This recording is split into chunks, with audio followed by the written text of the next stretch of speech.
예, 반갑습니다. 한 쪽짜리 나눠드린 요약을 보시면 오늘 우리 내용을 제가 쭉 요약해 놨습니다. 제일 첫 줄에 제일 오른쪽에 보면은 저의 이메일 주소가 있습니다.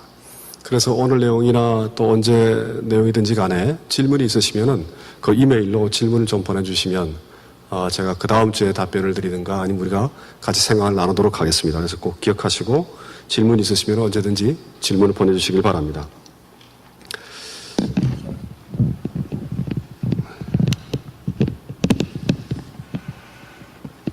지난주와 역사와 하나님에 대해서 나누었습니다.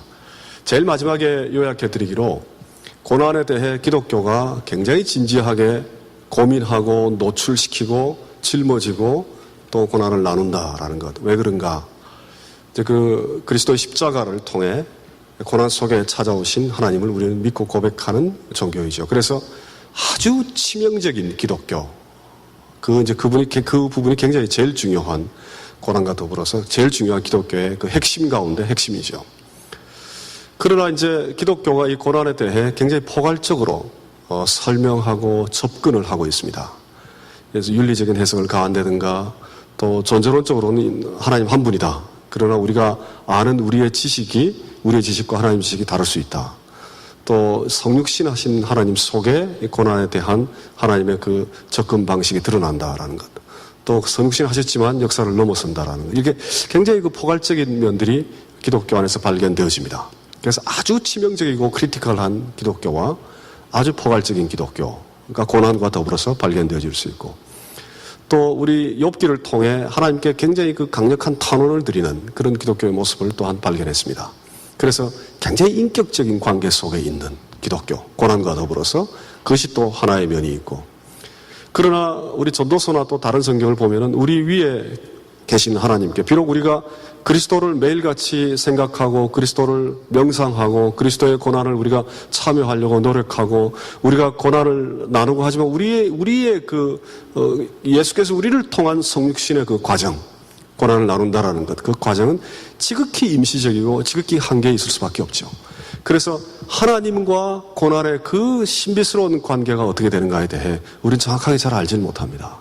그래서 우리가 할 수 있는 유일한 방법은 어떤 측면에서는 하나님께 탄식하거나 침묵하거나, 그래서 그 침묵한다라는 면, 스페이스를 만든다라는 면, 그런 면이 신비의 기독교다. 이렇게 이제 제가 설명을 드렸습니다. 그래서 그 신비의 기독교와 그 인격적 기독교는 사실 서로 연결되어 있습니다. 반대되는 것만은 아니고. 그래서 고난과 더불어 우리 기독교의 그 측면을 4가지로 그래서 설명을 드렸습니다. 치명적인 기독교, 포괄적인 기독교, 인격적인 기독교, 신비의 기독교. 그래서 이런 내용을 과연 어떤 종교에서 발견할 수 있을 것인가라는 것, 또 혹은 이런 내용을 어떤 철학이 전개해낼 수 있을 것인가라는 것. 그것이 이제 오늘 우리가 다룰 내용과 연결이 됩니다. 오늘 다룰 내용은 계시가 무엇인가라는 내용입니다. 퀴즈 나갔네요, 제가. 예. 계시가 무엇인가라는 것을 도대체 왜 다뤄야 하는가? 그것은 아주 명확하죠. 왜냐하면은 우리가 지금까지 설명한 내용들, 또 우리가 나눴던 여러 가지 신앙의 그런 그 모습들, 이런 것들이 사실은 계시를 통해 우리가 이루어집니다. 물론 교회를 통해 그 계시의 선포가 이루어지고 또 개인적인 경험을 통해 우리가 이런 것들을 나눌 수 있습니다만은 본질적으로 우리는 하나님이 우리를 찾아오셨기 때문에 우리가 이런 얘기들을 나누고 그리스도를 알고 더 구체적으로 성경에 기록되어 있기 때문에 우리가 그 하나님을 만나고 발견을 하게 됩니다. 그래서 이런 그 구체적인 기독교의 내용을 우리는 성경을 떠나서 발견하기는 대단히 어렵습니다. 대단히 어렵습니다. 그러나 하나님이 우리를 찾아오신다라는 그 내용이 성경하고 똑같으냐? 그걸 이제 여러 가지 생각들을 우리가 해볼 수 있습니다. 어쨌든 중요한 것은 성경이 무엇이냐, 계시가 무엇이냐, 성경과 계시는 어떤 관계에 있느냐, 이것이 사실은 먼저 선행되어야 그 다음부터 이 하나님을 우리가 믿고 이 그리스도를 믿고 할 수 있습니다. 왜냐하면 성경 그 계시를 통해서만 그리스도를 만날 수 있기 때문에 그렇습니다. 구체적으로 만나는 것은 물론 뭐 꿈속에서 만날 수도 있고 하늘을 보면서 십자가에 피 흘리시는 그리스도를 만날 수도 있습니다. 근데 그 굉장히 제한적이죠. 그 내용은 굉장히 제한적입니다. 그래서 아주 구체적인 하나님을 만나는 것, 그것은 성경이라는 계시를 통해 우리가 하나님을 만납니다. 따라서 성경이 무엇이냐, 계시가 무엇이냐, 이것이 제일 중요하죠. 만약에 성경이나 계시가 참 진리가 아니다라고 할 경우에는 기독교는 진리가 아니죠.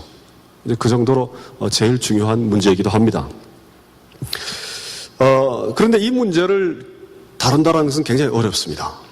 굉장히 어렵습니다. 왜냐하면은 아주 거센 도전들이 일어나고 있기 때문에 그렇습니다. 이것은 이제 기독교 밖에서도 일어나고 기독교 안에서도 일어납니다. 아주 거센 도전들이. 아마 이런 얘기들을 거의 잘 못 접해보실 겁니다. 교회의 그 세팅 안에서는. 그러나 학자로서의 양심이 문제가 아니고 진리가 무엇이냐라는 문제가 가장 중요한 문제이기 때문에 아주 조금만 제가 나눠드리겠습니다.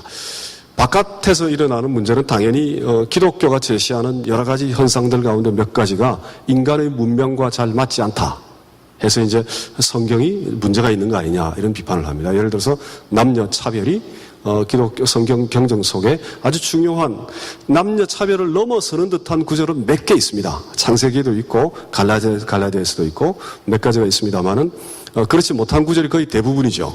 그럴 경우에 인류 문명이 가고 있는 방향은 남자와 여자의 휴먼 라이트, 인권이라는 그 관점에서 볼 때 차별이 있는 것은 벌써 이제 그 낙후된 그런 문명의 모습입니다.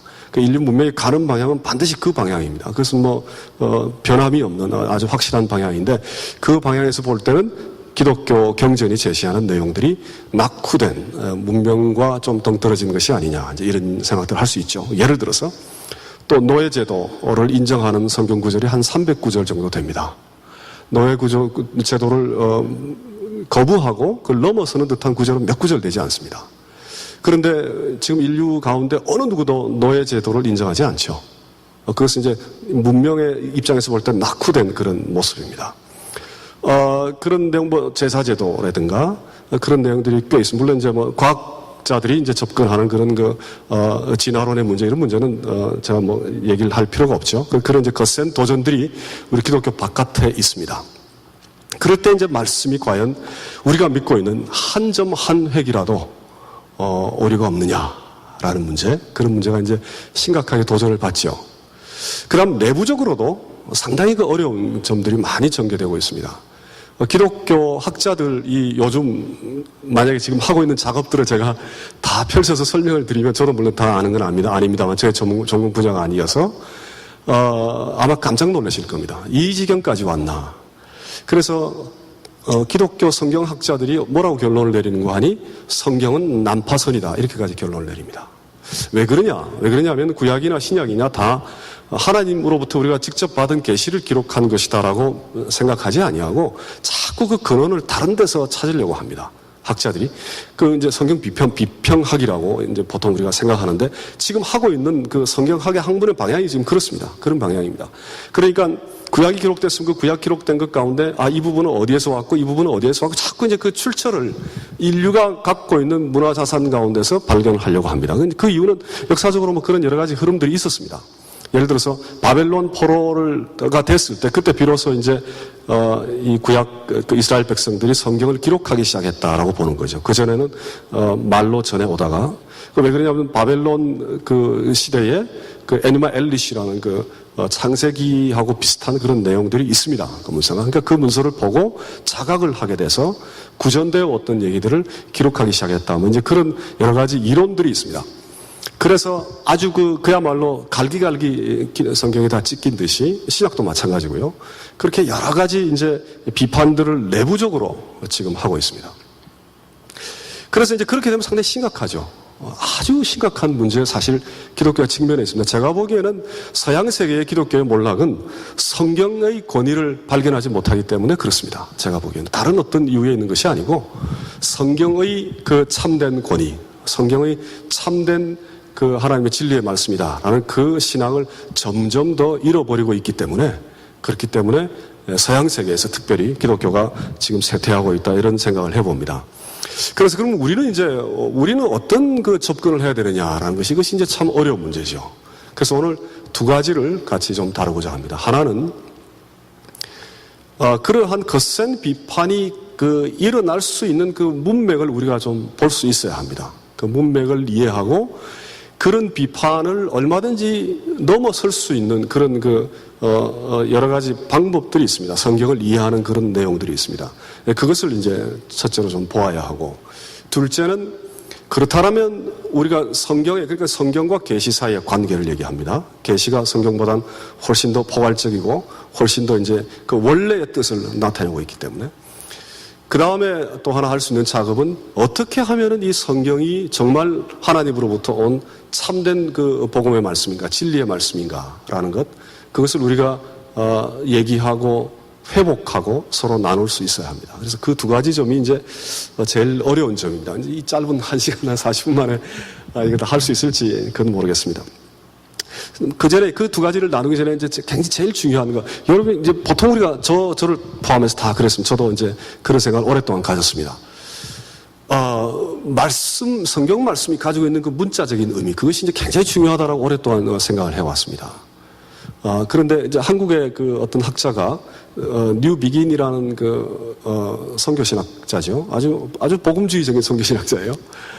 다른 이제 선교학자들에 비해서는 그래도 온건한 복음주의적인 신학자인데, 그분께 당신이 복음주의자입니까? 이렇게 물어봤습니다. 그러니까 이분이 뭐라고 나는 아니다라고. 그게 참 의아하게 생각해요. 왜냐하면 신학적 경향은 분명히 복음주의적인 경향을 갖고 있는데 왜 복음주의자가 아니라고 그러냐? 왜 그렇게 생각하십니까? 라고 물어봤더니 이분이 하는 얘기가, 복음주의자들은 성경을 읽지 않는다, 그렇게 얘기했답니다. 복음주의자들이 우리가 알고 있기로는 성경을 가장 열심히 읽죠. 가장 열심히 읽고, 특히 복음주의적인 경향을 가지고 있는 한국 교회가 성경 공부를 가장 열심히 합니다. 가장 열심히 합니다. 근데 왜 읽지 않는다라고 얘기하냐? 그분이 하는 얘기가 복음에 주로 피상적 의미만을 캐치하려고 한다라는 것. 그것이 복음주의가 가지고 있는 가장 큰 문제다. 그래서 나는 복음주의자라고 스스로를 부르지 않겠다. 그런 얘기를 이제 했다는 거예요. 또 다른 쪽에서도 이런 얘기도 들려옵니다. 성경을 암송하지 말라. 성경을 암송하게 되면 말에 붙어 있는 그 말에 너무 치중을 하게 된다. 문자에 너무 치중하게 되는 그런 어려움이 있다. 그러니까 성경은 암송하는 게 아니고 그 의미와 그 밑에 깊이 노출된 있는 성경을 통해 하나님이 얘기하시려고 하는 그 무엇을 발견하고 나누고 체험하고 경험하는 것이, 그것이 이제 말씀과 우리가 만나는 것이지, 성경을 암송해서 문자에 우리가 달려있는 것, 그것은 오히려 더 부적절한 그런 결과를 초래한다. 이제 그런 얘기들을 하고 있습니다. 이 얘기가 지금 왜 중요한가? 성경이 도대체 무엇이냐라는 거예요. 그러니까 성경을 통해 계시하는 하나님의 그 계시가 도대체 무엇이냐라는 겁니다. 그러니까 그 단어와 문맥이 표현하고자 하는 그 무엇이냐, 아니면 그것을 이해하려고 하는 우리냐, 우리에게 전달되어 온 그 무엇이냐. 그래서 성경이 도대체 무엇이냐, 계시가 도대체 무엇이냐, 이런 점에 대해 조금 멈추어 서서 생각해 볼 필요가 있습니다. 좀 멈추어 서서. 그렇게 해야 말씀을 볼 때 한 챕터를 보더라도 깊이 들어갈 수 있습니다. 그 안에 깊이.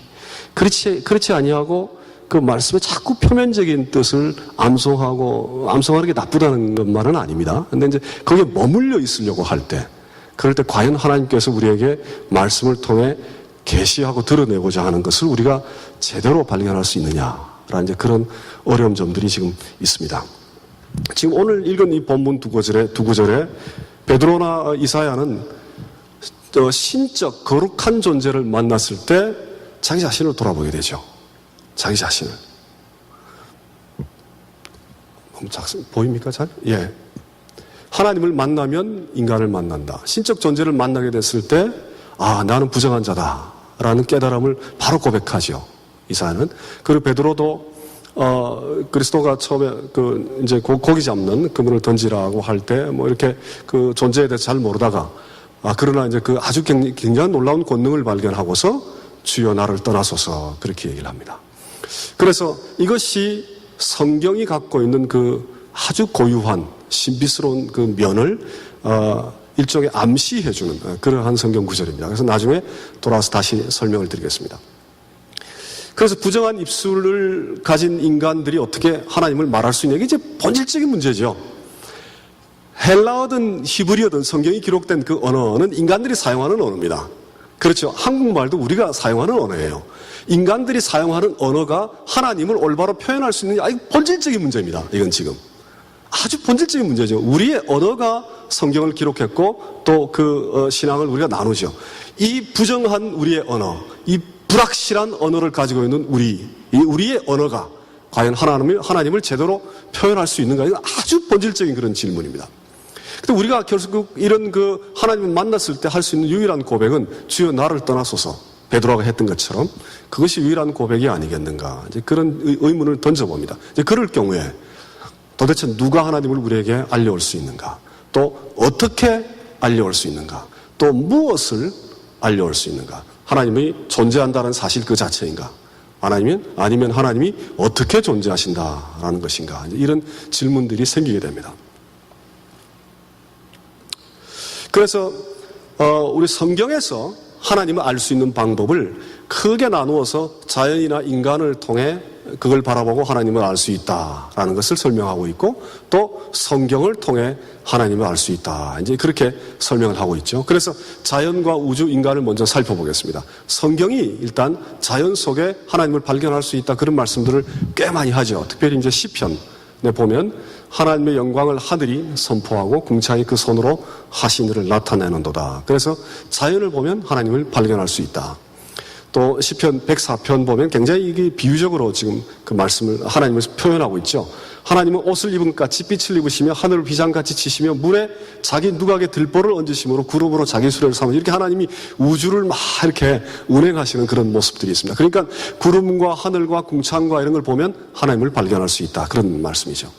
로마서에도 보면 우리가 이제 이 구절은 잘 알고 있죠. 창세전부터 그의 보이지 않는 것들, 그의 능력과 신성이 그 만드신 만물에 분명히 보여 알게 되나니 핑계를 댈 수가 없다. 그러니까 말씀이 아니래도, 말씀을 모르더라도 자연을 보고 신적 그 어떤 존재를 발견할 수 있다라는 걸 성경이 지금 얘기하고 있습니다. 그걸 우리가 이제 자연 계시, 일반 계시 그렇게 부릅니다. 그래서 우리가 잘 아는 그 개혁주의 신학자 켈빈, 한국에서는 요즘 그 원래 발음대로 발음을 꼭 해야 된다고 얘기를 합니다. 그래서 켈빈이라고 얘기하는 건 미국식 발음이고, 원래 장 깔뱅은 프랑스 사람이기 때문에 깔뱅이라고 표기를 해야 됩니다. 그런 문제가 있어서 제가 이렇게 켈빈입니다. 켈빈. 개혁주의자 켈빈은 이렇게 얘기를 했습니다. 이분이 시편 그 주석에서는 특별히 이제 자연은 하나님의 영광의 극장이다, 그런 표현들을 많이 합니다. 이건 기독교 강요에 나오는 얘기인데, 우주는 하나님의 영광, 우주는 잘못됐네. 우주는 하나님의 영광의 극장이다. 우리가 어디를 보든지 하나님의 영광의 섬광을 볼 수 없는 그 어떤 한 점도 우주 속에는 없다. 어떤 지점을 보든 간에 그 우주 속에는 하나님의 영광이 있다, 그런 얘기입니다. 찬성하십니까? 찬성하세요? 우리 성경 말씀인데 찬성하셔야 되죠? 어떻게 생각하세요? 쉽지 않는 얘기죠? 쉽지 않는 얘기입니다. 저는 굉장히 아름다운 곳에 하나님께서 정말 그 큰 선물을 주셔서 본의 아니게 굉장히 아름다운 곳에 여러 군데를 살았습니다. 아름다운 곳에 여러 군데 살아서 그 아름다운 석양과 아름다운 별빛과 남반구의 십자성이 빛나는 그 밤하늘의 별빛, 라이트 폴루션이 전혀 없는, 그러니까 전기가 전혀 없는 그 숲속에 금음달의 하늘에 떠있는 별이 진짜 이만하게 번쩍번쩍합니다. 정말 이렇게 커요, 별이. 그런 아름다운 또 달빛을 보고 책을 읽을 수 있을 정도로 그런 밝은 달빛 속에서 살아봤습니다. 자연이 너무너무 아름다워요. 뭐 말로 정말 표현할 수 없을 정도로 너무너무 아름다워요. 그런데 그 동일한 자연 속에 지진이 있습니다, 지진이. 그 동일한 자연 속에 가뭄이 있습니다. 그 동일한 자연 속에 모기가 말라리아를 계속 옮기고 다녀요. 제 아내도 말라리아에 걸렸었습니다. 그 하나님이 자연 속에 모기를 만들어서 말라리아 사람들이 그렇게 그 열사 말라리아는 너무너무 고통스러워요. 우리가 아는 그런 말라리아와 다르고, 뇌까지 손상당하고 잘못하면 죽고, 그런 말라리아가 모기를 통해 학생들이 어떤 때는 3분의 1 정도 말라리아에 걸려서 수업을 못 오고 그래요. 자연의 현상이죠. 자연이 아름답기만 합니까? 그렇지 않죠. 태풍이 오면 필리핀에 몇천 명이 그냥 다 쓸려가 버리죠. 필리핀에 워낙 취약해서. 자연이 아름답기만 합니까? 자연이 얼마나 바이올런트 합니까? 자연이 굉장히 폭력적이에요. 굉장히 폭력적인 면이 많이 있습니다. 그래서 자연만을 보고 하나님을 발견한다는 것. 성경이 지금 이렇게 말씀하고 계시죠. 근데 과연 이것이 정말일까? 이제 의문이 생기게 되죠.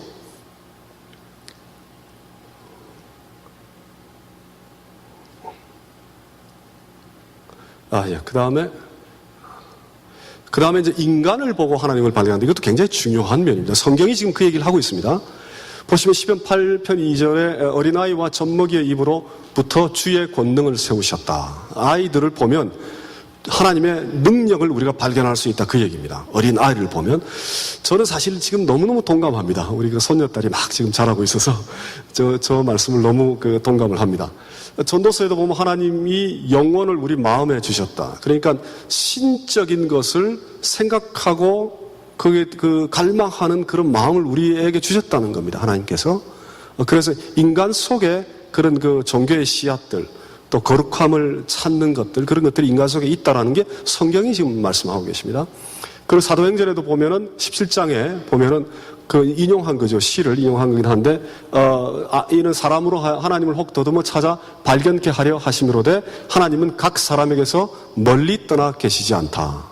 그러니까 너희들은 신의 소생이다라는 걸 이제 인용을 하고 있죠. 그래서 하나님이 사람에게 멀지 않다라는 건 사람을 보면 하나님을 발견할 수 있지 않느냐, 그런 생각을 가질 수 있습니다. 그래서 이런 구절들을 근거로 역시 갈뱅이 뭐라고 얘기하는 건 인간이 하나님을 알 수 없지만 인간에게 종교의 씨를 주셨다. Seed of Religion. 철학자는 인간을 소우주라고 불렀듯이 인간은 하나님의 권능의 드문 본보기이다. 마지막 글 참 제가 좋아해요. 하나님의 작품의 선명한 거울은 인간에게 있을 뿐만 아니라 어린 아이가 어머니의 가슴에서 양육될 때 하나님의 권능을 너무도 웅변적으로 그 아이가 speak out 한다라는 그런 표현을 합니다. 그래서 아이가 하나님의 권능을 자라면서 우리에게 증거하고 있다. 이제 그렇게 얘기를 하죠. 그래서 인간이 굉장히 신비다. 인간이 소우주다. 또 이제 의사이신 분들이 그런 얘기들을 많이 하죠. 10년, 20년 연구를 해도 인간의 신체의 비밀을 다 우리가 알 수 없다라는 것. 그걸 통해 만약에 하나님께서 인간을 그렇게 창조를 하신 거라면은 그 창조물의 인간의 복잡한 모습을 보고 어찌 창조주 하나님을 하지 아니하겠느냐라는 그런 이제 얘기들을 우리가 얼마든지 나눌 수 있습니다. 또 인간의 지성과 도덕성을 통해 하나님이 존재하신다. 하나님은 누굴까라는 거 우리가 또 접근할 수도 있습니다. 역사적으로 이제 이런 얘기들이 늘 있어 왔습니다. 복잡한 얘기긴 합니다만 잠깐 훑고 지나가겠습니다. 가장 위대한 존재가 신인데 마음속에 존재하는 것보다 실제로 존재하는 것이 더 위대하다. 따라서 신은 존재한다. 흥미롭죠? 이런 얘기들이 있습니다. 두 번째, 모든 결과에는 원인이 있고 최초의 원인은 신이다. 원인에 의해서 결과가 자꾸 생기기 때문에 다 이런 논쟁에 대해 비판들이 다 있습니다. 그러니까 완전한 논쟁은 결코 아닙니다. 세 번째, 이건 최근에 이제 과학자들과 기독교 과학자들이 하는 얘기입니다. 우주에는 시작인데 이제 빅뱅이 만약에 우주의 시작이다라고 할 경우에 빅뱅을 만든 자가 없다라고 하는 것보다는 빅뱅을 만든 자가 있다라고 하는 게 훨씬 더 합리적이다라는 거예요. 이해가 되십니까? 아무것도 없는 상태에서 갑자기 빅뱅이 생겨났다라고 얘기하는 건 비합리적이라는 얘기예요. 그런데 빅뱅이 갑자기 빅뱅으로 해서 우주가 생겨났다라는 건 창조주가 있어가지고 그 빅뱅을 만들었다라고 하는 게 더 합리적이다. 그런 얘기입니다. 그러니까, 창조의 얘기를 합리적인, 과학적인 논리를 근거로 어떤 것이 더 합리적이냐, 이렇게 이제 논쟁을 펼치고 있죠. 또 세상과 우주는 복잡한 구조와 정교한 이 파인 튜닝, 아규먼트라고 그럽니다. 아주 정교하게 튜닝이 되어 있다라는 거죠. 지금 우리 이 지구가 또 인간이 이렇게 살아가려면 아주 정교하게 튜닝이 되어 있지 않는 한 지금과 같은 삶을 살 수 없고, 각도를 따지면 1도만 빗나가도 살 수 없고, 1도만 떨어지고, 뭐가 어떻게 조금만 차이나, 오존층이 어떻게 조금만 달라져도 전혀 살 수가 없고, 이제 그런 과학적인 데이터들을 다 모아서 하는 얘기가 이렇게까지 정교하게 생명을 이 지구에 허락하시고 우주에 운행이 되게끔 한 이런 파인 튜닝이 가능한, 그걸 가능하도록 만든 자는 하나님일 수밖에 없다. 하나님이 없다면 이건 불가능하다. 이제 그런 논리를 펴죠. 과학적인 것을 근거로 지금 하는 겁니다. 물론 이제 이런 논쟁에 대해 그건 우리가 사는 세계나 그렇지 우리가 살지 않는 전혀 다른 세계는 아주 다른 튜닝이 가능하다. 이렇게 얘기하면 사실 별 할 말이 없습니다. 우리가 아주 오래전까지만 해도 얼마 전까지는 광합성이 아니고는 생명이 불가능하다고 생각했는데 사실은 밑에서 오는 지하 바다 심층에서 올라오는 유황을 가지고 생명이 만들어지죠, 얼마든지. 그러니까 생명이 어떻게 생겨나느냐에 대해 사실은 어떤 생명이 생겨나느냐에 대해서 우리가 다 알지 못하기 때문에 완벽하게 저 논리를 가지고 설명할 수 있는 건 아닙니다. 왜냐하면 다른 튜닝이 다른 세팅에서는 얼마든지 가능하기 때문에. 그래서 조금 힘들지만 굉장히 저런 논리를 따르는 분들이 꽤 있습니다. 그다음 다섯 번째는 굉장히 오래된 그런 이론인데 저걸 주장하는 분들이 꽤 많아요. 인간은 모두가 도덕성을 가지고 있다. 즉 객관적인 그런 그 도덕률을 가지고 있어요. 어느 문화나 어디를 가는, 예를 들어서 죄를 짓는 자를 심판한다라는 그런 풍습은 어느 문명 속에 다 있습니다. 어느 문명, 죄에 대한 의식도 다 있고. 그러니까 그런 그 도덕적인 자각을 갖고 있다는 것, 혹은 도덕적인 컨테이너를 인간이 가지고 있다는 것. 그것은 너무나도 보편적이다라는 거예요. 전 인류에게. 따라서 그 모든 인류가 가질 수밖에 없는 그 보편성이 있다라는 그 자체는 결국은 신적 존재가 그것을 우리에게 주었기 때문에 그렇다. 이제 그렇게 주장할 수 있죠. 그래서 저 다섯 번째를 다른 분들이 꽤 많아요. 예를 들어서 C.S. 루이스는 어떤 얘기를 했는가 하니 자신이 오랫동안 죄악의 존재, 악의 존재 때문에 기독교를 받아들일 수 없었다는 거예요. 이 세상 생활 너무 악이 너무 많고 너무 복잡해요. 그래서 이 기독교를 도저히 받아들일 수 없었는데 어느 날 문득 갑자기 생각을 해보니까 내가 도대체 어떻게 악을 알지? 그 생각을 했다. 내가 도대체 어떻게 악을 알게 됐지? 내가 악이 악하다라는 걸 알게 됐다라는 것은 내 속에 도덕적인 그런 그 판단 능력이 있다는 것 아니냐. 그 도덕적 판단 능력이 모든 인간에게 주어졌다라면 그것은 하나님이 그것을 우리에게 주셨기 때문에 아니냐라고 해서 이제 그 기독교의 그 지성인으로 바뀌게 됐죠. 이제 그런 생각들을 하게 돼서 그런 이제 이마누엘 칸트가 물론 제일 중요하게 얘기했던 거고 그 전에 토마스 아퀴나스도 저런 얘기를 했습니다. 중세 때. 그다음 여섯 번째는 이제 최근에 미국의 철학자들이 하는 얘기입니다. 믿음을 가지고 있다는 것은 비합리적인 것이 아니다. 믿음 가진다는 것은 비합리적인 것이 아니에요. 그러니까 많은 젊은이들이 오해합니다. 우리 교인들도 많이 오해합니다. 믿음의 세계와 과학의 세계는 다르다 이렇게 생각합니다. 많은 분들이 오해하세요. 그렇게까지 다르지는 않습니다. 우리가 지식이 어떻게 인간에게 들어오느냐라고 할 때 한 서너 가지 요소가 있어야 우리가 그걸 진리로 혹은 지식으로 받아들입니다. 그 가운데 믿음이 반드시 동반됩니다. 믿음이. 즉 믿음, 그걸 우리가 참이라고 믿지 않는 한 그 절대 받아들이지 않습니다. 그러니까 믿음의 세계라는 것은 지식이 들어오는 과정에 항상 발생하는 일들입니다. 믿음이라는 것은. 그래서 이제 믿음을 가진다라는 것, 이것은 비합리적인 것이 아니다라는 거예요. 믿음을 가진다라는 것은 합리적인 거랍니다. 그러니까 내가 믿음을 갖고 있다는 건 얼마든지 합리적이라고 얘기할 수 있다는 거예요. 믿음을 갖지 않는 사람들에게. 그것이 이제 지금 미국의 기독교 철학자들이 하고 있는 작업들입니다. 그리고 이제 무신론은 입증할 수가 없어요. 입증하기 굉장히 어려워요. 무신론은 입증하기 어려운데, 여러 가지 입증하는 또 그 논리들이 있습니다. 커먼 센스 이론 같은 거는 굉장히 강력하죠. 상식으로 생각해 봤더니 신이 존재하지 않더라. 이런 얘기입니다. 그러나 이제 유신론이 사실 더 합리적이다. 유신론은 계속 입증할 수 있는 여러 가지 우리가 노력을 해오고, 파인 튜닝이라든가 또 도덕론이라든가 이런 걸 얘기해서 신이 있다라는 것을 설명하는 것은 신이 없다라는 것을 설명하는 것보다 더 합리적일 수 있다. 이제 이런 주장이 지금 가능하죠. 그래서, 하나님이 직접 우리를 찾아오셔서 말씀으로 계시하는 것을 만약에 배제해놓고 하나님을 우리가 어떻게 만날 수 있는가, 혹은 하나님의 존재를 발견할 수 있는가라는 문제에 대해 지금 제가 설명드린 것이 대략적으로 지금 우리가 지금 해왔던 그런 일들입니다. 자연과 우주를 보고 하나님을 발견한다, 인간을 보고 하나님을 발견한다, 혹은 우리가 생각할 수 있는 여러 가지 그 사색들, 사고를, 생각을 가지고 하나님을 발견한다, 또 우리 안에 있는 도덕성을 가지고 하나님을 발견할 수 있다. 이런 이제 얘기들이 있습니다. 이런 얘기들의 가치는 그 생각과 논리가 신의 존재를 입증할 수 있는 건 아니지만 이 모든 생각들을 합치면 이 한 6개 또 그 전에 자연을 통해서 또 신적인 존재를 발견할 수도 있죠. 얼마든지. 그래서 이걸 다 합쳐보면 신의 존재를 받아들일 수 있는 어떤 출발점이 될 수 있다는 겁니다. 이게 상당히 흥미롭습니다. 이것이. 우리 오늘 여기 계신 분들 가운데서 혹시 그런 분이 있을지도 모르겠습니다. 제가 몇 년 전에 이 여러 가지 방법론에 대해서 교회에서 강의를 한 적이 있습니다. 강의를 하면서 일일이 조목조목 하나하나 다 비판했습니다. 오늘처럼 지금 대충 넘어가는 게 아니고 지금 다른 게 더 중요하기 때문에 지금 빨리 넘어갑니다. 하나하나 일일이 다 비판했습니다. 이런 신존재 증명의 여러 가지 방법들을. 다 끝나고 난 다음에 어떤 분이 저한테 오셔서 너무 고맙다고 악수를 하세요. 그래서 왜 그러십니까? 그랬더니 자기는 오늘 교회 처음 나왔대요. 누가 자꾸 가자고 그래가지고. 처음 나왔는데 도덕론적인 논쟁, 제가 말씀드린 것처럼 우리 안에 도덕성이 있다는 것 그 자체는 너무 놀랍고 그건 자연스럽게 생긴 게 아니고 하나님이 우리에게 심어줄 수밖에 없지 않느냐라는 걸 도덕론적인 논쟁이라고 합니다.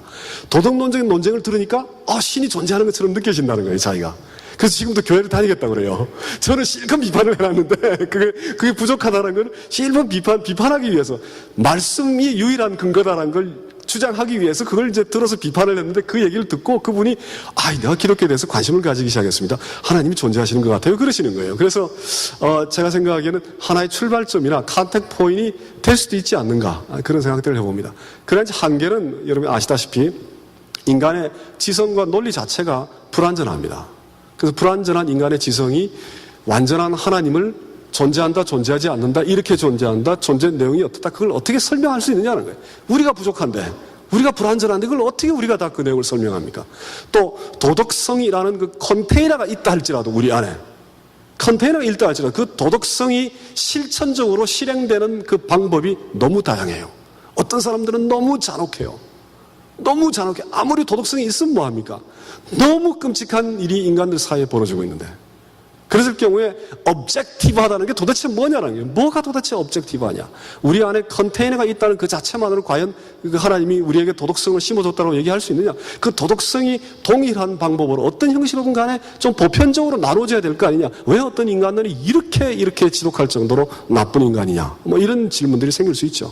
그래서 완벽하게 신의 존재를 입증할 수 없습니다. 그것이 첫째 문제이고, 둘째는 서로 입증할 수 있다 할지라도 하나님이 누군가를 충분하게 설명할 수가 없습니다. 그 내용을 설명할 수가 없어요. 우리가 궁금해하는 것은 하나님이 계시는데 그 하나님이 누구신가라는 것. 그것이 우리가 궁금합니다. 하나님이 누구신가를 우리는 알기를 원해요. 근데 우리의 지성과 우주를 바라보고 우주 속의 그 하나님의 내용을 구체적으로 발견하기가 참 어려워요. 그 내용을 발견하기가.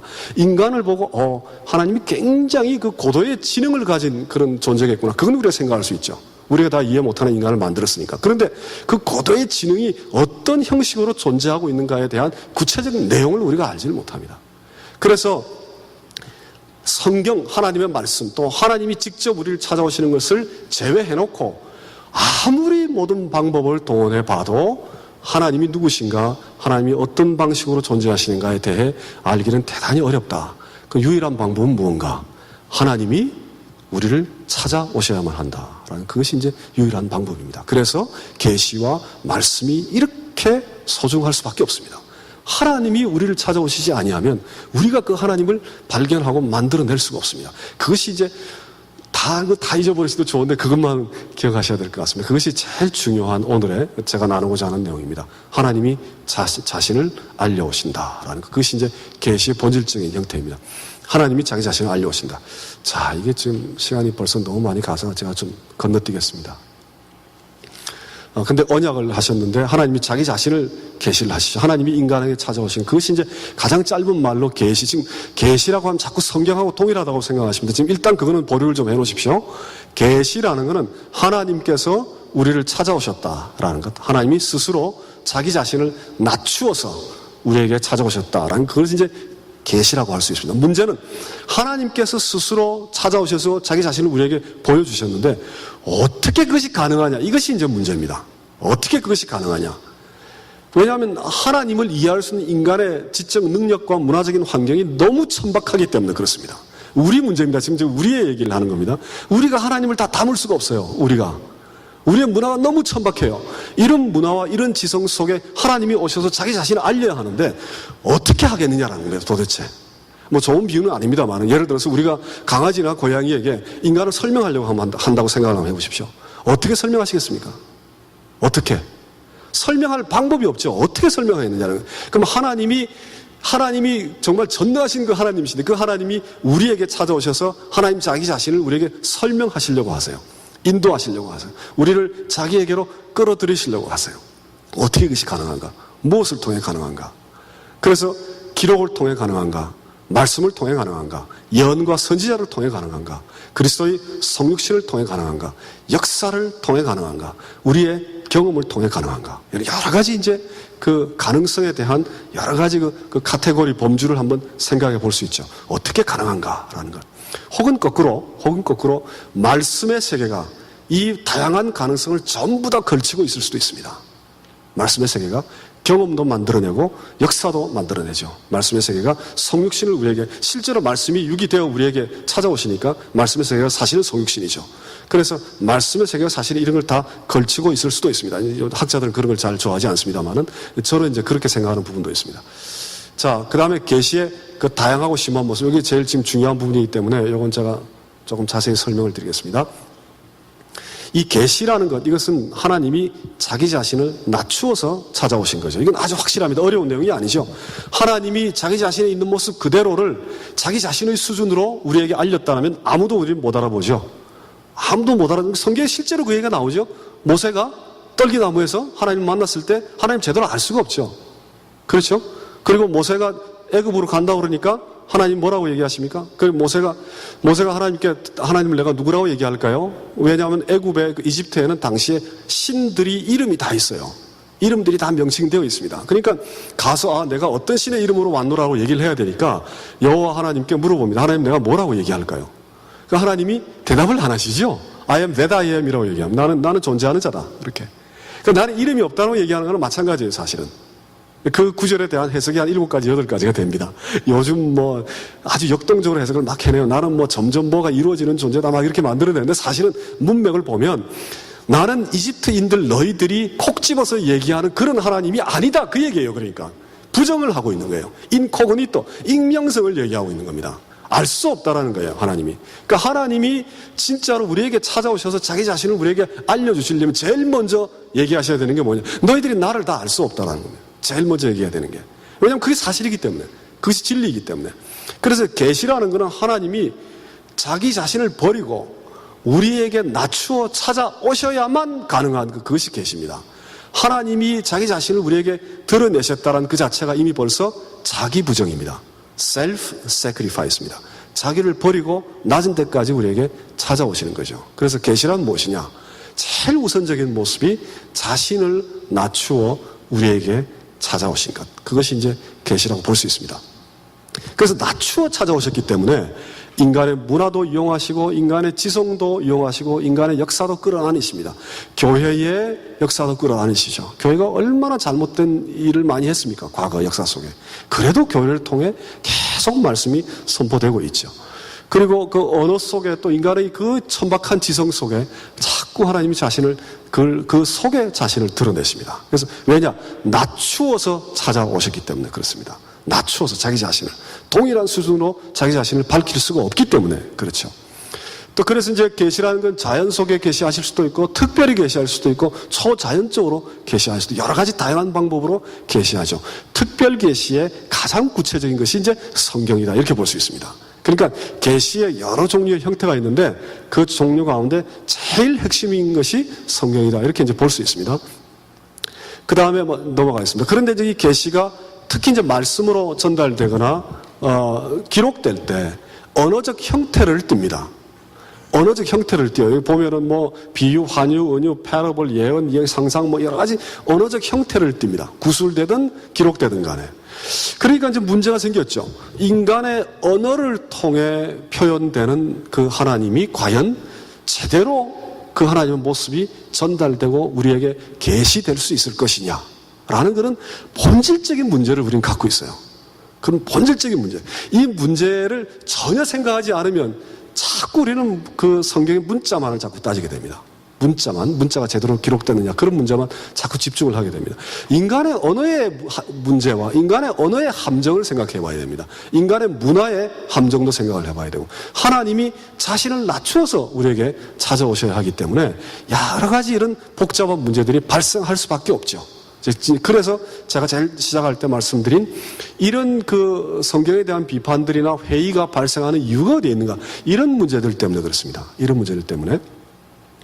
그런데 그것이 말로 전달되거나 기록될 때 사람을 통해 물론 이제 비석에 바로 새겨질 수도 있었지만 우리가 갖고 있는 경전이라는 것 그것은 말로 전달되거나 인간이 누군가 기록을 했죠.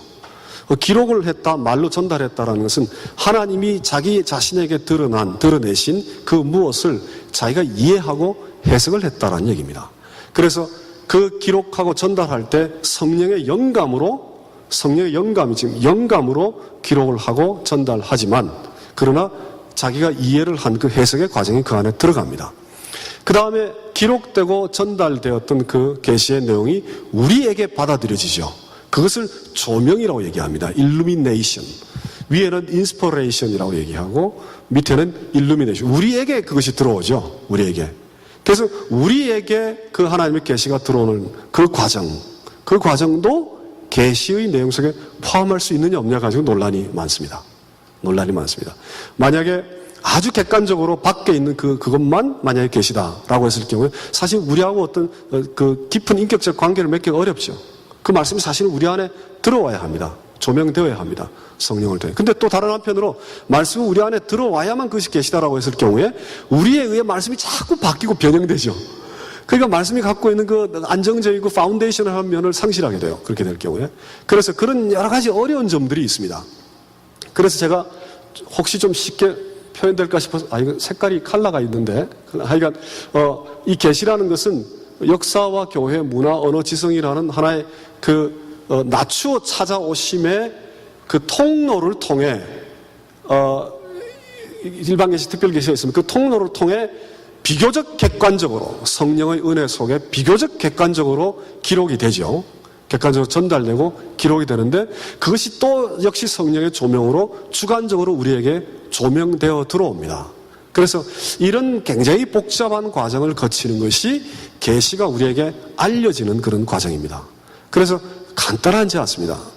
제가 부탁드리고 싶은 거 하나는 다른 사람들은 말씀대로 살지 않고 말씀을 말씀 그대로 잘 받아들이지 않는데 나는 말씀을 잘 받아들인다. 함부로 그렇게 주장하시면 안 됩니다.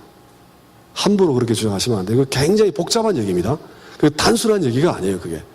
어느 누구도 말씀을 그 자체로 그대로 직관적으로 다 받아들이는 사람은 아무도 없습니다, 지구상에. 아무도 없습니다. 전부 그 조명을 거치고 영감을 거치는 여러 가지 과정을 통해 그 말씀이 우리 속에 들어옵니다. 물론 신비적으로 성령의 은혜로 우리에게 들어오죠. 그러나 나는 말씀을 그대로 받아들이고 다른 사람들은 말씀을 변형돼서 받아들인다. 그렇게 얘기하시면 아주 곤란합니다. 다 우리가 어떤 나름대로의 과정과 렌즈를 통해 말씀을 받아들입니다. 아무리 보수적인 분이라 하더라도. 그래서 그런 이 복잡한 과정을 통해 계시가 기록되고 그 기록된 것이 우리에게 들어오는 그런 과정이 상당히 복잡하다. 이 얘기는 지금 최근 얘기가 아니고 오래된 얘기입니다. 오래된 얘기. 전통적으로 이제 이런 얘기들을 쭉 해왔습니다. 자, 그래서 우리 밖의 것이 우리 안으로 들어오는 것을 주관적으로 봐서는 하나의 조명에 가까운 그런 하나의 과정이다라고 볼 수 있는데 또 하나는 하나님 안의 것이 세계와 우주와 세계로 드러나는 것. 그것이 이제 영감 쪽에 가까운 것이다라고 볼 수 있죠. 그래서 성경은 제가 다 이해를 못해도 우리가 하나님의 계시를 다 이해 못해도 우리가 이해하고 있는 것보다 훨씬 더 많은 무언가가 있죠. 하나님의 계시라는 것은 우리가 성경을 구체적으로 얘기하면 우리가 지금 성경을 이해하고 있는 것 그것은 지금 하나님이 말씀을 통해 저에게 찾아오신 거죠. 우리에게 찾아오신 것. 그 내용이 있고 그보다 더한 그 무언가가 항상 밖에 있죠. 항상 내 바깥에. 왜냐하면 하나님께서 이 우주와 세계 속에 자기 자신을 드러내셨기 때문에. 그래서 이제 그것이 앞으로 어떻게 더 전개될까 생각해보면 굉장히 흥미진진합니다.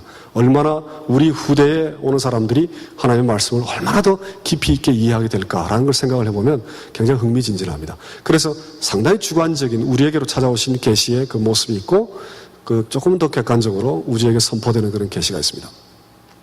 자, 일반 계시의 한계. 많이 들어보셨죠? 일반 계시라는 건 자연과 인간 이런 사이에서 하나님이 드러나신다라는 건데 그것이 한계를 가지고 있죠.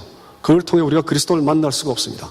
그걸 통해 우리가 진정한 의미의 은혜를 경험할 수가 없습니다.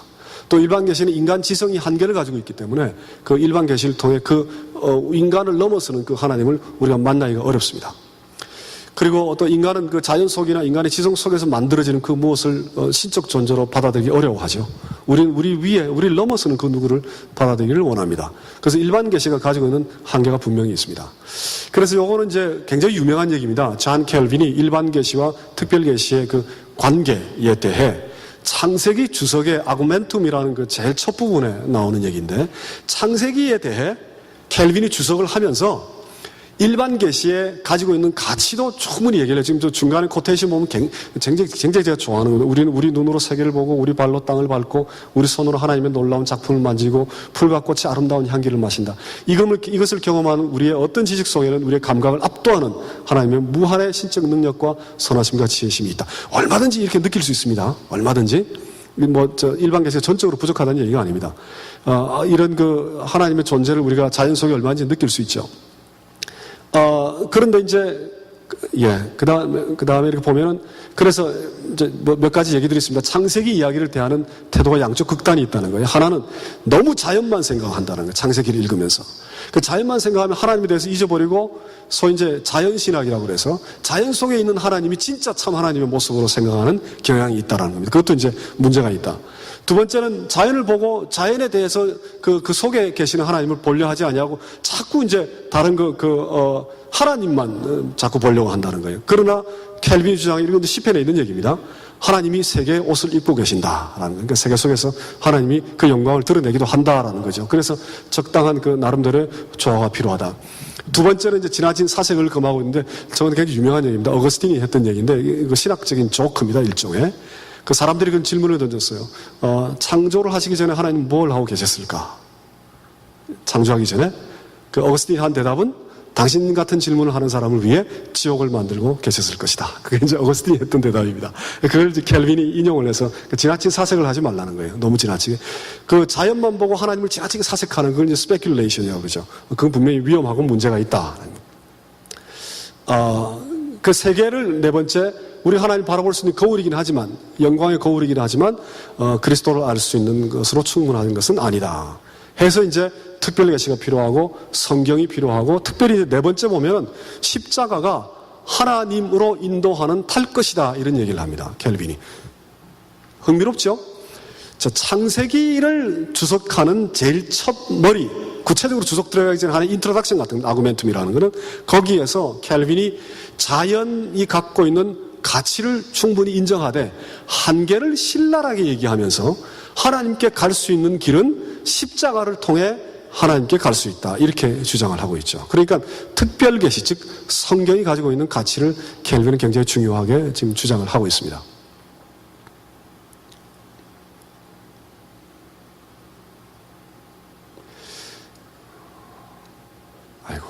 너무 잘 넘어가서 문제고.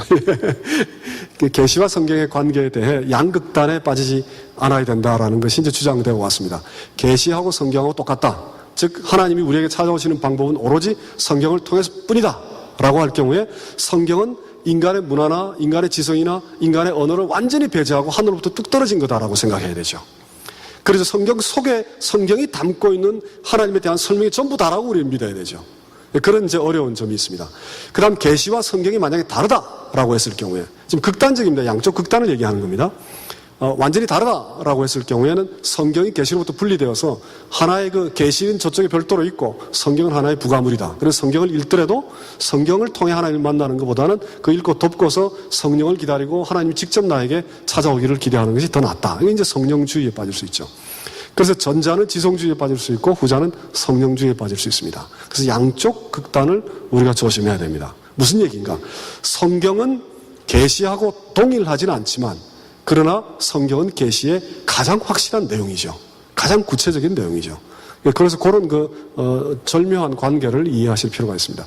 그걸 어떻게 우리가 생각할 수 있느냐라고 할 때 계시와 성경의 관계를 헬만 바빙크라는 아주 좋은 신학자가 네덜란드 분입니다. 한 100년 전 분입니다. 성경은 계시가 성육신한 것이다. 이렇게 주장했습니다. 잘 한번 생각을 해보십시오. 성경은 계시가 성육신한 것이다. 라는 그런 주장을 했습니다.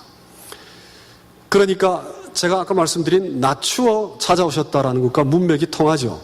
낮추어 찾아오셨다.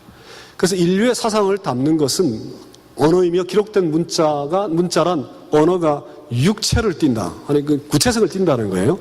육체를 가진다는 거. 그래서 하나님도 인간의 삶 속에 자신을 드러내기 위해 성육신을 하신 것이다. 그래서 성경은 계시가 성육신하신 것이다. 그런 주장을 했습니다. 두 번째, 성경은 계시의 종의 형태다.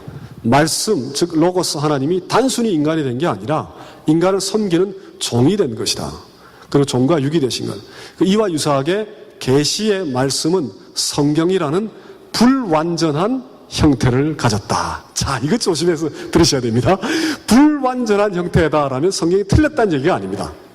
틀렸다는 얘기가 아니라 성경 속에 하나님이 드러내고자 하는 계시가 전부 다 있는 것만은 아니라는 거예요. 불완전하다는 것은 컴플릿 되지 않았다라는 그런 뜻입니다.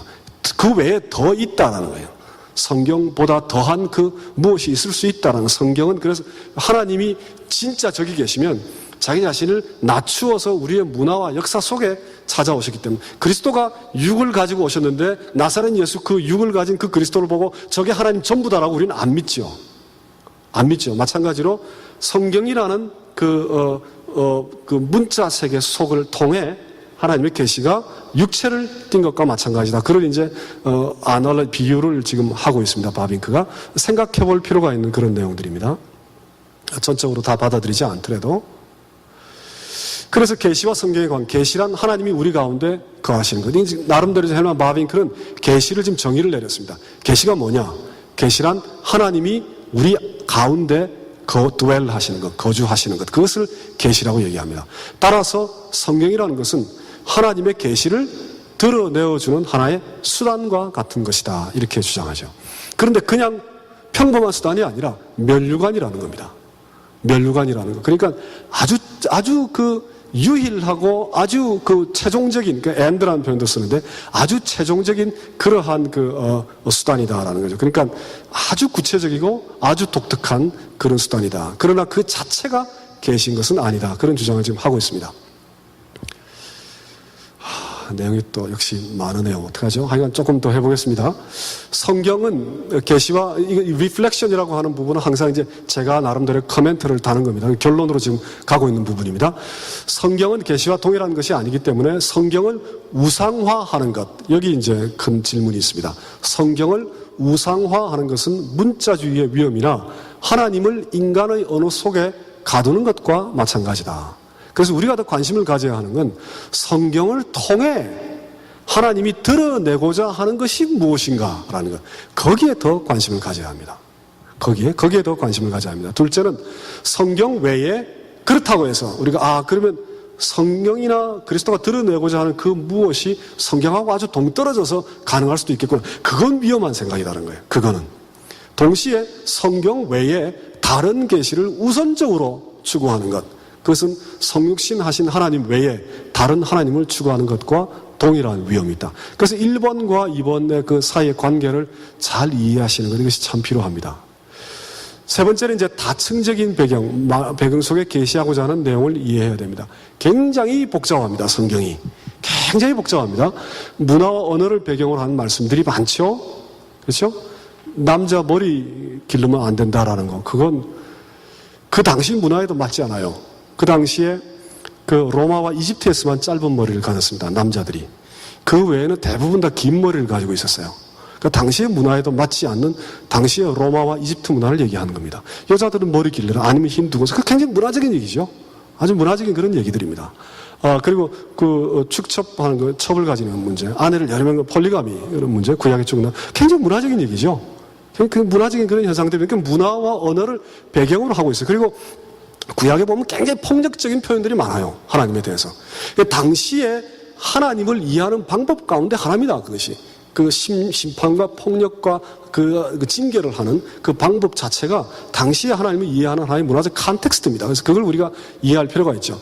또 어떤 말씀들은 지성의 사유를 필요로 하는 굉장히 논리적인 말씀들이 있어요. 특히 사도 바울 글 가운데는 굉장히 논리적인 글들이 있습니다. 세 번째, 윤리적이고 법률적인 말씀들이 아주 많죠. 또 시적 상상력이 동원된 말씀들이 있습니다. 하나님이 왜 나를 버리시나니까. 버린다는 얘기가 아니죠. 그 반어법입니다. 반어법. 시적인 표현이에요. 버린다는 얘기가 아닙니다. 그래서 그렇게 접근해야 되는 말씀들. 그 문자적으로 그걸 그대로 접근할 수가 없죠. 그 어법이 그 안에 포함되어 있기 때문에 문자 그 자체로 그걸 받아들일 수가 없습니다. 또 인격적 관계를 드러내는 말씀들이 많이 있죠. 눈동자다라는 그런 말씀도 굉장히 인격적인 관계죠. 이스라엘 백성을 보고 넌 나의 눈동자다. 그러니까 너희가 아프면 내 눈동자가 아픈 것 같다는 거예요. 너는 나와 그런 정말 뗄래야 뗄 수 없는 그런 인격적 관계 속에 있다라는 그런 말씀이죠. 그 인간을 넘어서는 아주 초월적인 그런 말씀들도 성경 속에 있습니다. 그래서 신비, 왜 이게 신비냐? 하나님이 성경으로 낮추어서 우리를 찾아오셨기 때문에 신비입니다. 그래서 계시의 본질은 이것도 참 중요한데 많은 지금 우리 이제 해석학이라는 것이 20세기, 21세기 들어와서 굉장히 중요한 학문으로 자리 잡았습니다. 그래서 어떤 고전 텍스트를 접할 때 그 고전 텍스트를 어떻게 이해하느냐에 따라 그 텍스트의 의미가 달라진다라는 쪽에 주목을 하게 됐죠. 그래서 성경을 우리가 어떻게 이해하느냐라는 것이 훨씬 더 중요한 문제인 것처럼 마치 지금 그렇게 많은 논리들이, 주장들이 펼쳐지고 있습니다. 그런데 어떻게 보면 굉장히 당연한 것처럼 보일지 모르지만 말씀의 세계 속에 제일 중요한 건 우리가 만들어내지 아니한 그 무엇이 우리에게 던져져 있고 주어져 있다라는 겁니다. 그것이 제일 중요한 것입니다. 왜냐하면 초월자가 자기 자신을 낮추어서 말씀을 통해 우리에게 드러내셨기 때문에 초월적인 것이 그 안에 담겨 있어요. 초월적인 것이. 어떤 신학자들하고 얘기 나누면 성경 속에 특별한 게 없다는 거예요. 우리 문화에 있는 게 다 있다는 거예요. 성경 속에. 아주 섬찟한 얘기죠. 우리 문화가 그걸 기록했기 때문에 우리 문화에 있는 얘기가 성경 속에 다 있다는 거예요. 기독교 신학자가 그런 얘기를 해요. 그래서 자기를 희생하는 하나님이라는 존재는 어떤 문화에 있느냐라고 제가 물어봤습니다. 어떤 문화에 자기 자신을 스스로 희생하는 신적 존재에 대한 문화적인 코드가 어디에 있느냐라고 물어봤습니다. 그 문화는 성경에만 있죠. 그 문화는 성경에만 있는 문화입니다. 그러니까 자기 자신을 낮추어서 찾아오셨지만 자기 자신을 결국 드러내신 거죠. 그래서 그 초월적인 면이 있다는 것, 즉 우리가 감히 상상하지 못하는 그 무엇이 말씀 속에 있다는 그걸 제일 먼저 이해하셔야 됩니다. 너무 뻔한 것 같지만 그것이 제일 중요합니다. 우리가 감히 알지 못하는 그런 말씀이 우리에게 주어져 있다는 것, 그것이 이제 제일 중요한 말씀입니다. 고유함은 좀 이따 다시 하겠고요. 그러나 그 초월적 말씀이 인간의 언어와 문화라는 매개를 통해 드러나고 있다는 것, 그것도 또한 우리가 주목을 해야 됩니다. 그래서 그 양자 사이에 있는 긴장, 그것을 우리가 이제 볼 수 있어야 됩니다. 그래서 성경은 자기를 희생하시는 하나님의 완전히, 지금 성경이 완전하다 우리가 얘기하죠. 완전하다라고 하는 그 의미에 대해 지금 재해석을 하고자 합니다. 첫 번째 완전함이란 우리가 예측하는 완전함을 넘어서는 완전함입니다. 우리가 기대하고 우리가 바라는 완전함을 넘어서는, 왜 그런 거 하니? 우리가 완전함을 요구하는 것은 우리가 기대하고 예측하는 수준에 불과해요. 그러니까 우리가 100을 만들어낼 수 있으면 신은 만을 만들어낼 수 있을 것이다. 그것이 이제 우리가 생각하는 거예요. 우리가 생각하는 완전함. 그런데 하나님의 완전함은 우리에게 얼핏 드러난 건 뭡니까? 100이나 만을 만들어내는 게 아니라 다른 걸 만들어내시죠. 우리가 예측하지 않는 전혀 다른 걸 만들어내십니다. 그래서 저 완전함이란 우리가 판단할 수 있는 범위를 넘어서 버리는 그 완전함입니다. 그런데 그 완전함이 인간의 언어와 문화를 통해 표현되고 드러난다라는 것, 그 자체가 자기 희생입니다. 셀프 세크리파이스입니다. 그 자체가 성육신의 성격을 가진다라는 것, 인격적인 성격을 가진다라는 그 자체가 하나님의 자기 희생입니다. 인류의 문화와 인류의 언어를 배척하지 아니하시고 인간의 역사를 배제하지 아니하시고 마치 자녀를 품듯이, 마치 목동이 어린 양을 자기 품속에 품듯이 우리의 그 천박한 언어와 우리의 그 천박한 문화를 자기 속에 끌어안으시며 자기를 드러내시고 있는 것, 그것이 계시다라고 볼 수 있습니다. 그래서 완전함을 넘어서는 완전함이 있는가 하면 또한 그 완전함이 자기를 희생하고 버리며까지 우리에게 찾아오는 그러한 종류의 완전함이 있다. 그래서 제가 정의 내리기로는 성경은 자기를 희생하는 하나님의 완전함이다. 우리가 이렇게 생각할 수 있습니다. 그래서 우리가 성경을 어떤 자세로 나아가야 하는가? 이게 이제 우리의 자세죠. 하나님의 신비스러운 찾아오심은 설명적이라기보다는 한편으로는 고백적입니다. 늘 그렇다는 얘기가 아닙니다. 고백적인 것이 파운데이션이고 그 위에 설명적인 부분들이 많이 있습니다. 하나님의 자기 희생 앞에 인간의 독선과 고집을 뒤로하고 우리도 우리 자신을 부인하고 하나님께 나아가는 것, 그것이 하나님과 우리가 만나는 길입니다. 우리도 우리 자신을 부인하고, 왜냐? 하나님께서 자기 자신을 부인하고 우리에게 낮추어 찾아오시기 때문에 그렇습니다. 자, 그 다음에 굉장히 중요한 게 남아있는데 이건 다음 주에 하겠습니다. 이건 제가, 지금 결론이네요. 결론을, 잠깐만요.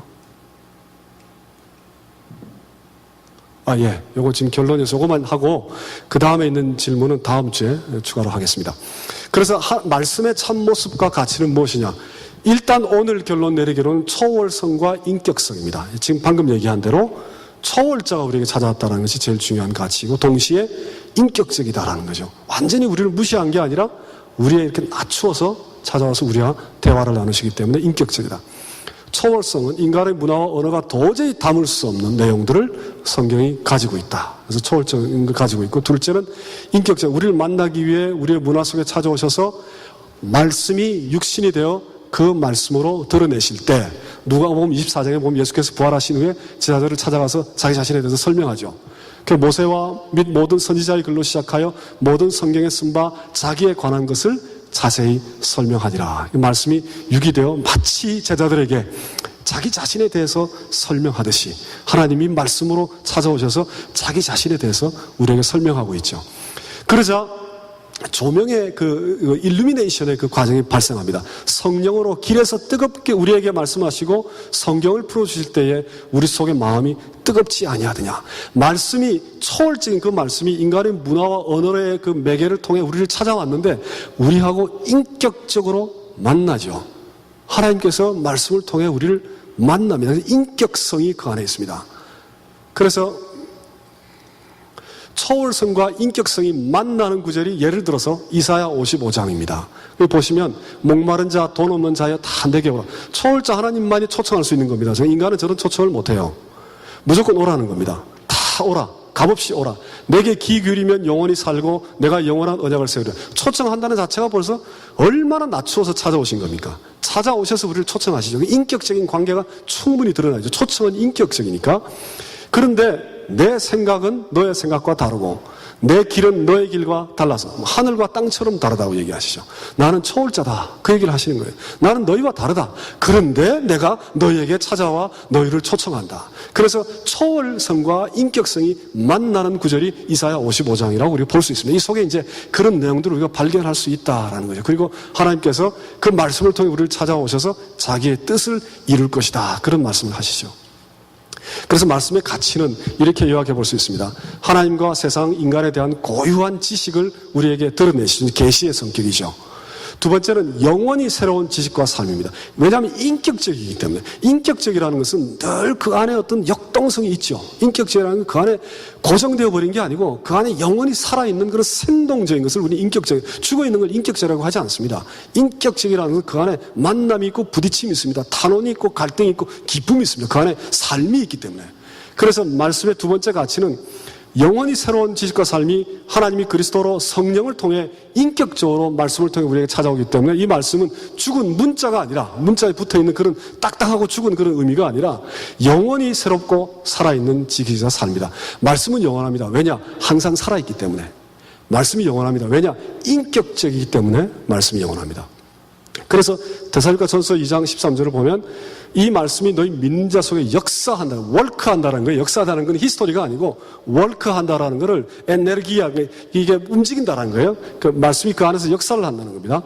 또 우리가 잘 아는 디모데후서, 성경은 그리스도를 믿음으로 구원에 이르는 지혜, 하나님의 감동으로 되어 교훈과 책망으로 교훈하니 하나님의 사람으로 온전케 하며 모든 선한 일을 행하기에 온전케 하려 함이라.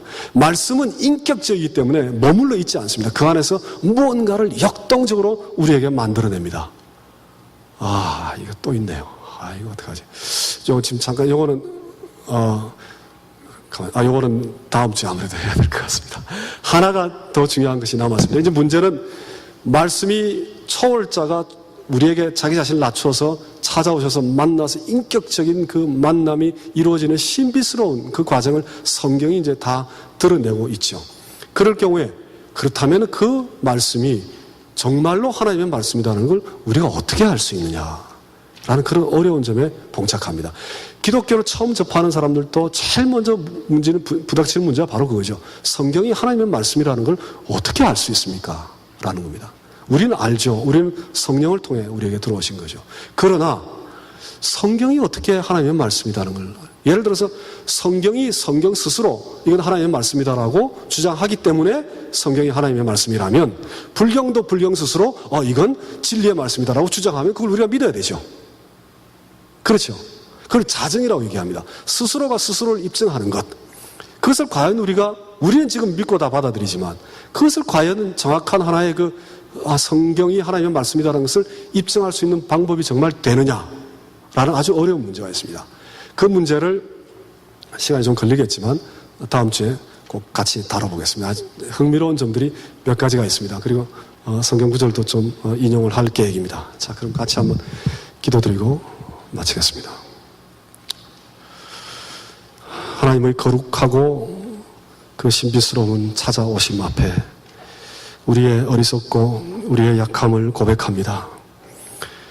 우리가 지성을 다 동원해도 하나님의 말씀과 성령의 그 정말 말로 다 할 수 없는 특별한 감동 없이는 우리가 그리스도의 말씀을 한 톨도 깨달을 수 없음을 고백합니다.